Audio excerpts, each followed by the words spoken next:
आज की कहानी है दोस्तों, मायके का मोह। कोमल शरद की मुंह बोली बहन है। अपने पड़ोस में रहने वाले शरद भैया को बखूबी पहचानती है। वो बचपन से ही जिद्दी स्वभाव के रहे हैं। प्यार से भले ही बात सुन लें, पर जोर जबरदस्ती से उनसे कुछ मनवाना असंभव कार्य था। सरकारी नौकरी लगते ही उनके लिए अच्छे घरों से रिश्ते आने लगे थे। ऐसे में उन्हें अपने ही शहर की लड़की पूजा पसंद आ गई।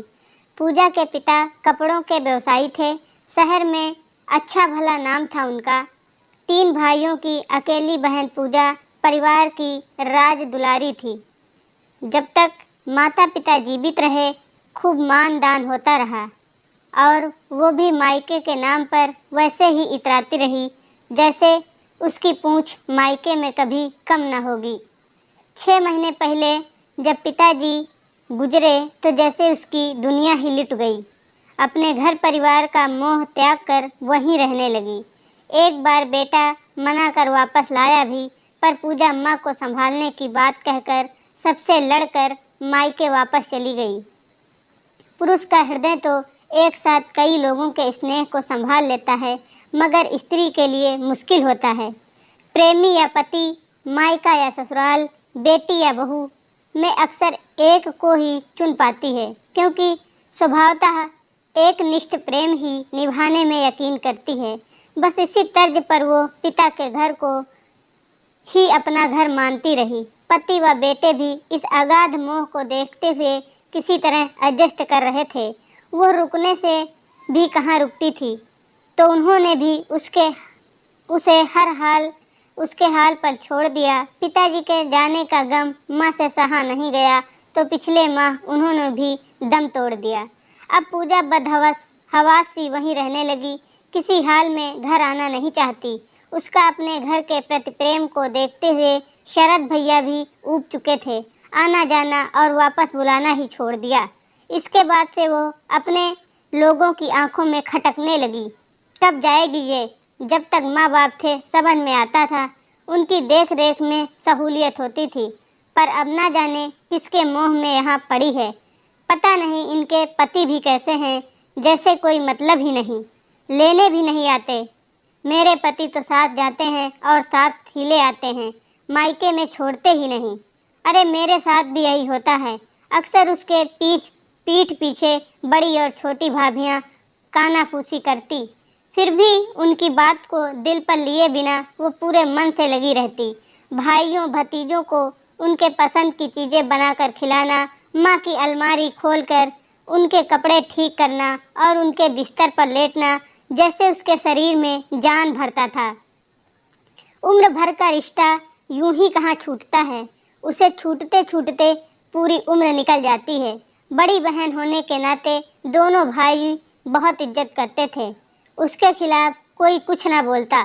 शायद यही कारण था कि उसका मोह टूटता ही नहीं था।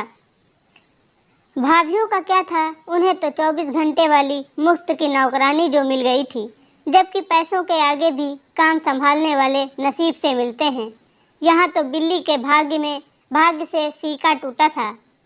सब भाग चुके थे कि ना तो वो ससुराल जा रही है और ना ही कोई बुलावा आ रहा है। अब वह जब तक घर के सारे काम पूजा पर छोड़कर बाहर जाने लगी। बच्चे भी स्कूल से आकर उससे ही खाना मांगते। उनकी माएँ कभी कुछ तो कभी कुछ और कहकर बाजार, सिनेमा या सहेलियों के पास चली जाती। जिस रोज कोई और कार्यक्रम न बनता तो दुकान पर जाकर अपने पतियों के कान भर आती। अब पूजा खुशी की वजह न होकर बोझ बन चुकी थी। अपने भाइयों के स्नेह पर घमंड करती बहन से जब सगे भाई भी कतराने लगे, तब उसे अफसोस होने लगा। सोचने लगी कि काश इतना मोह अपने घर परिवार से किया होता तो कम से कम सम्मान तो पाती। आज न तो मायका हाथ में था और न ही ससुराल। अंततः उसने कोमल को फ़ोन किया। दीदी, आप मेरे मायके की लाज रख लीजिए। क्या हुआ भाभी, आप ठीक तो हैं? कोमल ने उनकी घबराई आवाज़ सुनकर पूछा। अभी तक तो ठीक हूँ, पर आगे का कुछ पता नहीं। आप ऐसी बातें क्यों कर रही हैं? जरा खुल कर बताइए, क्या बात है? कोमल ने पूछा, जबकि उसे पता था कि पूजा शरद भैया से झगड़कर महीनों से मायके में जा बैठी है। मैंने तो पहले ही कहा था भाभी कि माँ बाप का घर 4 दिन की चांदनी है, असली घर तो पति गृह होता है। पर आपको तो मायके का बहुत घमंड था, कोमल ने कहा। घमंड नहीं, मोह था दीदी।